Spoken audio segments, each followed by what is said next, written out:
What if the overwhelming moments, the midnight panic, the tightness in your chest at an appointment, the weeks that you can't sleep, could be met with 3 short practices that actually change your nervous system, not just your thinking? In this episode, I want to show you trauma-informed, neuroscience-backed tools that fit into 5 minutes between calls and the long nights. Hear about simple practices you can use in the car, in the waiting room, or beside a hospital bed. A 90-second reset that lowers reactivity, ways to come back into your body when you feel numb, and a way of naming emotions that gives you just enough space to choose your next step. Some gentle language you can use with medical professionals and family, and a simple framework for staying steadier when everything around you feels unsteady. Welcome to Radiant Moments Caregiver Oasis. I'm Michelle from J&B Inspired. Our mission is to help carers find strength, balance, and purpose with practical, compassionate tools that fit into real lives, not fantasy routines. In this episode, we're stepping into what I'm calling advanced emotional mastery, which in plain language just means learning how to manage strong feelings more reliably from a trauma-informed perspective. This isn't about pretending everything is fine or becoming some perfectly calm person. It's about having a few dependable tools so you can be present, make clearer choices, and protect your well-being over the long haul. By the end of this episode, you'll have 3 concrete practices you can try straight away. Simple ways to shape conversations with doctors and family, and a short plan to stabilize yourself after the really hard moments. Why trauma-informed emotional mastery matters in caregiving. Caregiving often exposes us to trauma, not only the obvious medical crises, but the ongoing stress, anticipatory grief, and repeated exposure to emergency moments. Trauma doesn't mean one extreme event. It can also be the chronic overwhelm and heartbreak that slowly rewires your nervous system. When carers aren't supported to process that stress, it tends to show up as broken sleep, snappy arguments with family, emotional numbness, or constant anxiety, and health problems of your own. A trauma-informed approach recognizes 3 big truths. Stress changes the brain and the body. Safety and predictability matter more than motivation or willpower, and small, repeated practices rebuild your capacity over time. So we're going to weave some short neuroscience explanations with practical tools you can actually fit into your day, so you know not just what to do, but why it helps. Neuroscience primer. What's happening in our body? In your body. Very briefly, when you face a threat, real or anticipated, your nervous system shifts into defensive states. That involves the amygdala, which is your internal alarm system, the prefrontal cortex, the part of the brain that helps you plan and think clearly, going a bit offline, and the sympathetic nervous system firing up, heart racing, muscles tensing, body ready to move. When this happens over and over, the system can become sensitized. Even small triggers can start producing big reactions. For carers are 3 science-based implications. Number 1, when you're triggered, reasoning becomes harder. This is why checklists, shorter questions, and simple phrases work better than complicated explanations in high-stress moments. Number 2, short physical interventions like breath work and grounding change your physiology quickly and help bring your thinking brain back online. Number 3, gentle practices repeated over time expand your window of tolerance, the zone where you can feel stressed and still function instead of snapping or shutting down. Let's turn that into 3 short practices you can begin using today. Practice number 1, the 90-second reset. This is a foundational somatic tool, short, evidence-aligned, and doable almost anywhere. If it's safe to do so, try this with me now. Number 1, pause and plant your feet on the ground. If you can't stand, do it sitting. Feel the contact with the floor or your chair. Number 2, breathe. Inhale for the count of 4 through your nose. Hold very gently for a count of 4 and exhale slowly for a count of 6 through pursed lips, and repeat this 3 times. Number 3, hands on body. Place one hand on your heart and one hand on your belly. Feel the rise and fall for those 3 slow breaths. Quietly name one thing that is true right now. Something simple like, I am here, or my feet are on the floor. Number 4, a visual anchor and next step. Look around and find one blue or green object in the space you're in. Name it in your mind and choose one tiny next action. Maybe sending a text, filling a water bottle, or writing down one question. Now, why does this work? The longer exhale stimulates the vagus nerve, which helps shift your nervous system towards a calmer state. Putting your hands on your body and naming one true thing brings your awareness out of the swirl of what if and back into the moment. The visual anchor and tiny next step give your brain something clear and manageable to focus on. You're not trying to erase your feelings. You're simply turning the volume down enough that you can see your next move. Practice number 2 is short form grounding for dissociation and overwhelm. Sometimes carers don't feel panicky. They feel numb, detached, or like they're floating outside of their own life. That's a form of dissociation.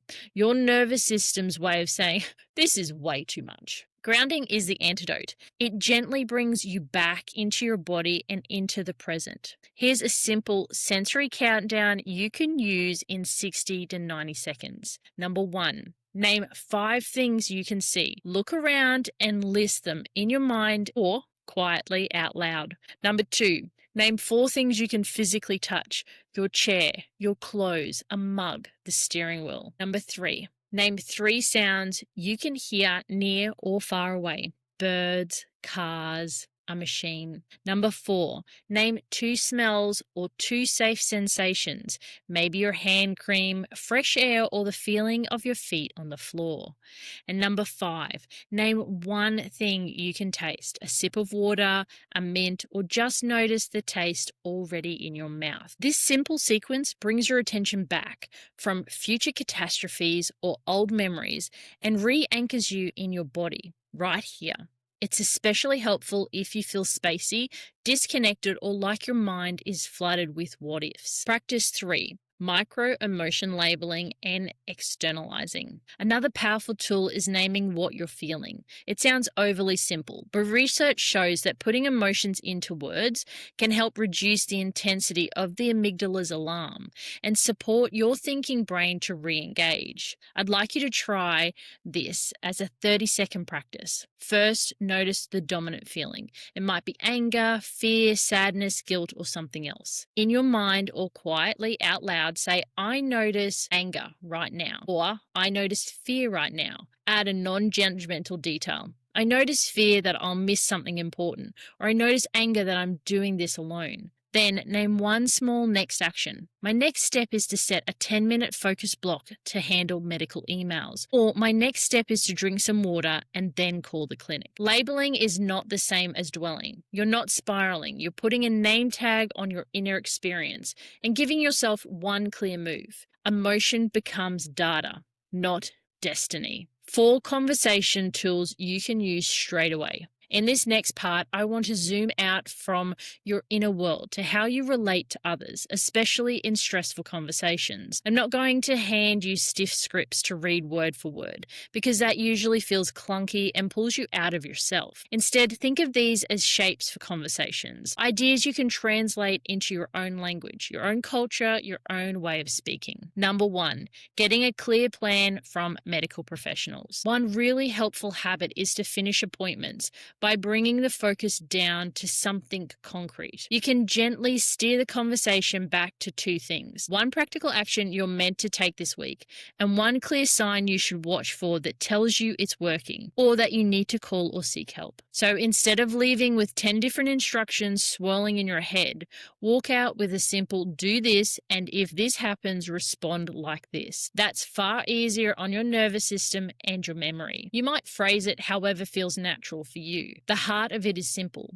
What do I actually do now? And how will I know if it's working or if something is wrong? And when they respond, jot down or quickly record yourself summarizing it on your phone so you don't have to carry it all in your head or re-explain it 5 times to family. Number 2, sharing the load with family in a way that feels fair. Another place many carers feel stuck is asking family or friends for help without feeling guilty, demanding, or like they're about to start a fight. One idea that can really soften this is to treat help as a short trial instead of a forever shift. Rather than thinking, I need them to take this task permanently, you might say something like, could you hold this one piece for the next fortnight and then we'll check in together? The key elements are: choose a single specific task, 1 meal a week, 1 school run, managing 1 regular phone call, or 1 weekly load of washing. Give it a clear start and end point so people know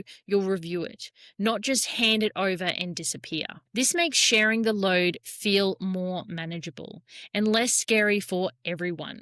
You can absolutely put this into your own words.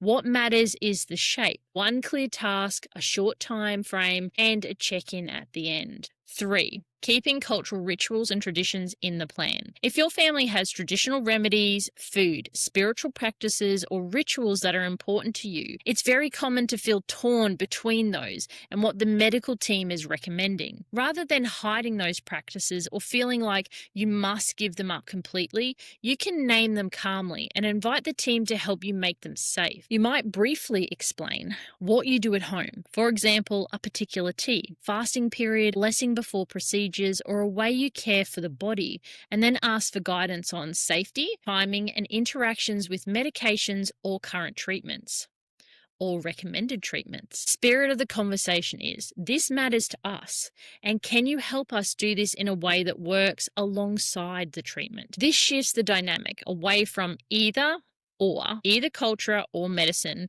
and towards both and, respecting your culture and clinical safety together. Number 4, asking for language support. Finally, if you or a key family member feel more comfortable in another language, it's absolutely okay and important for safety to ask for an interpreter. You can do this when you book the appointment or when you arrive. The idea you want to communicate is that clear communication is absolutely essential, and that a trained interpreter, in person or by phone, will help everyone understand and follow the plan properly. Even if someone in the family speaks both languages, having a neutral interpreter can take the pressure off them and allow them to show up as a son, daughter, or partner, rather than only as a translator. There are 2 simple habits to tie this together. To bring all of these ideas together, there are 2 tiny habits you can experiment with. 1, capture the outcome. After any conversation with a doctor, a nurse, a social worker, a teacher, or family member, take time to write down or record it. What's the one action?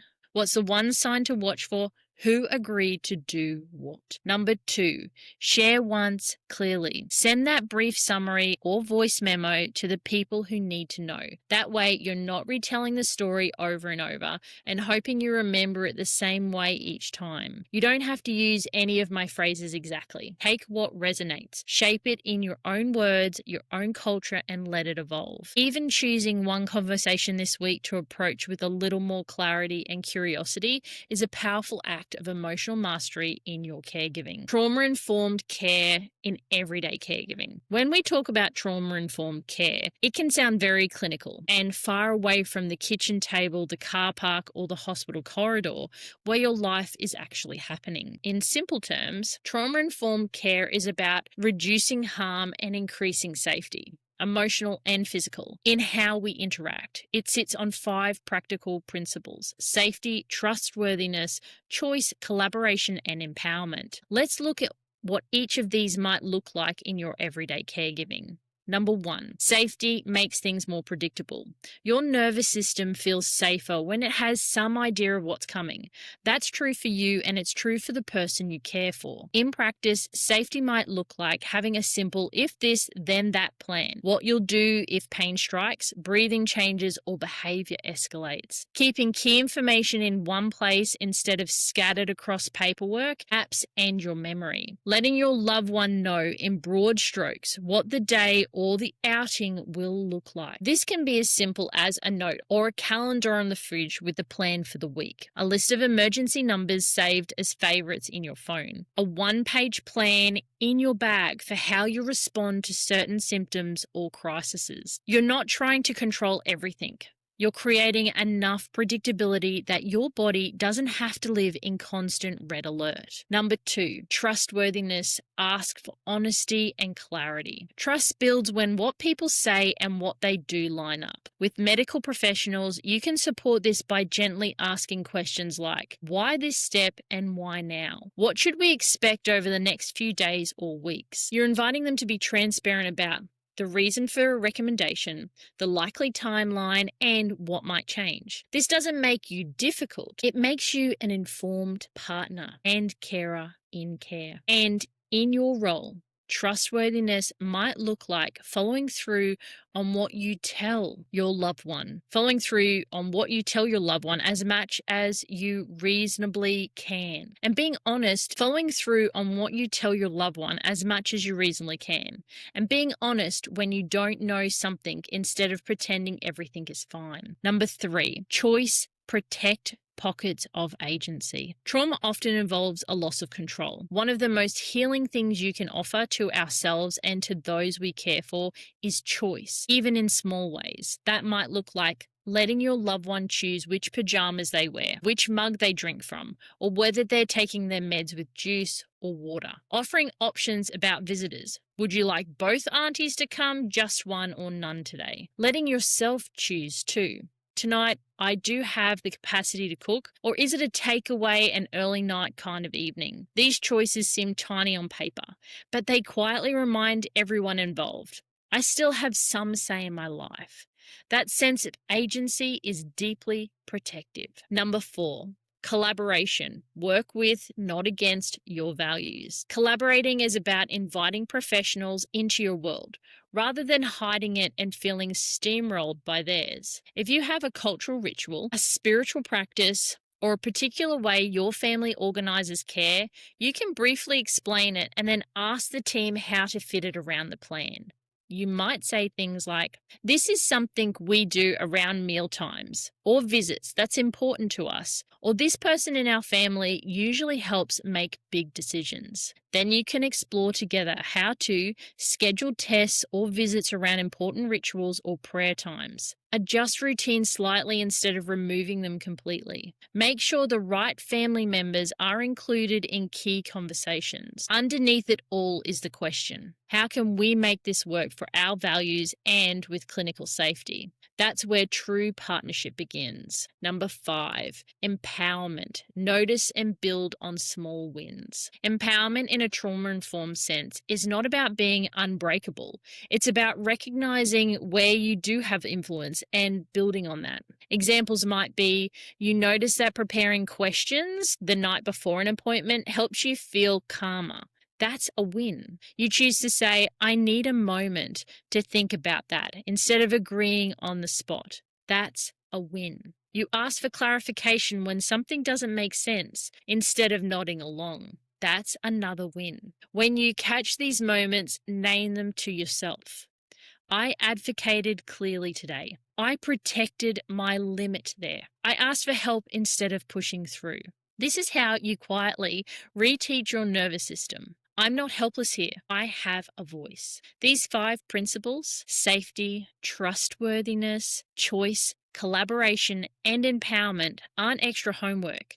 They're gentle ways of organizing your interactions so the system is less likely to re-traumatize you and your loved one, and more likely to support real healing. Let's talk about maintaining your capacity, practical rhythms, and boundaries. Now let's talk about you, not as an afterthought, but as a core part of the care plan. Sustaining care over months and years requires some structure around your energy. Without that, even the best intentions will eventually burn out. Think of this as designing a weekly rhythm that gives you just enough space to breathe, check in, and course correct. A weekly rhythm that respects your reality. You don't need a color-coded planner. A very simple rhythm can simply make a noticeable difference. Here's an early week pause. About 10 minutes. At the start of your week, Monday morning or Sunday evening, or whenever your week naturally begins, take a brief pause and ask, what absolutely has to happen this week? Appointments, key calls, essential tasks. What could slide if it needed to? Then write down 3 priorities, not 30. Midweek check-in, about 5 minutes. Midweek, take a breath and review. How am I going? Is there anything I can simplify or ask for help with before I hit the wall? This might be the moment you decide that takeaway is okay tonight, or that you'll ask a friend or sibling to handle one school pickup or errand. An end of week repair. It's about 15 minutes. Towards the end of the week, maybe Sunday night or another quieter pocket, give yourself a small repair ritual. One tiny act of self-care, a bath, a walk, a cup of tea without your phone. One note of gratitude or relief. I'm glad we got through that test, or I'm proud I spoke up there. 2 micro tasks to prepare for the coming week, like laying out medication organizers or jotting down your top questions for the next appointment. These small anchors create a sense of rhythm and predictability, not just for your loved one, but for your own nervous system too. Boundaries that feel kind and realistic. Alongside rhythm, you need language that lets you protect your edges without feeling like you're attacking anyone. Rather than long explanations, you can aim for short, kind limits. For example, I can manage this part today, but I can't also do that. Can we find another way to handle it? I have capacity for 2 appointments this week. If we add more, we'll need some extra support. You'll have your own ways of saying this in your own family culture. The key pieces are naming what you can do, naming what you cannot safely do, and inviting problem solving, not blame. And then protect your small rituals that refill you, whatever that looks like for you. A 10-minute walk around the block, a cup of tea in the garden, a quick voice note to a friend who really gets it, 2 slow breaths in the driveway before you go back inside. These are not luxuries. These are maintenance. From J&B Inspired's perspective, your well-being is an extra. It's central to the kind of compassionate resilience, trauma-informed caregiving we stand for. You do not have to overhaul your life overnight. If all you do this week is to add one tiny pause to your week and say one honest sentence about your capacity, you are already changing the pattern. Referral and safety net. I also want to be really clear about something important. There are times when your own tools are not enough, and that's not a reflection of your strength or your love. It's simply the reality of what you're carrying. When you notice that, you're constantly on edge or completely numb. Your sleep, appetite, or mood have been off for weeks. You're feeling hopeless or like nothing you do makes a difference. That's a sign to bring in a safety net, not to push harder. A safety net might look like asking your GP or specialist for a referral to a counsellor or psychologist who understands trauma and caregiving, requesting to speak with a hospital social worker about respite options, financial supports, or community programs, joining a caregiver support group online or in person, where you can be honest without judgment. And if you or the person you care for are in immediate danger or talking about suicide or self-harm, that is the moment to contact emergency services. Call your local crisis line or reach out to the closest urgent mental health support in your area. Seeking professional help is not a failure of your resilience. It's a wise, courageous step. At J&B Inspired, we believe you are worth that level of care. You should not have to carry all of this alone. As we come to a close, I want to bring this back to something very small and very doable, because big change is built from tiny, repeatable choices. Your gentle challenge this week is to choose one of the practices we talked about. 1, the 90-second reset, the grounding countdown, or the micro-labeling of emotions, and weave it into your day at least once. Not perfectly, not every hour, just once a day. Notice if it shifts, even one moment of reactivity. One conversation, one appointment, one bedtime, and give yourself credit for that. That is emotional mastery in real life. If this episode has given you a little more understanding or a little more breathing room, please consider sharing it with one other carer who might be quietly struggling. That's how this community grows, one honest share, one supportive link at a time. You can find a simple summary of these practices and our 90-second reset in the show notes at jmbinspired.com. From all of us at Radiant Moments, thank you for the way you show up, often unseen, often exhausted, and still loving. Keep taking those tiny decisions that add up to strength and take gentle care of your radiant moments. I'm Michelle, and I'll talk again with you soon.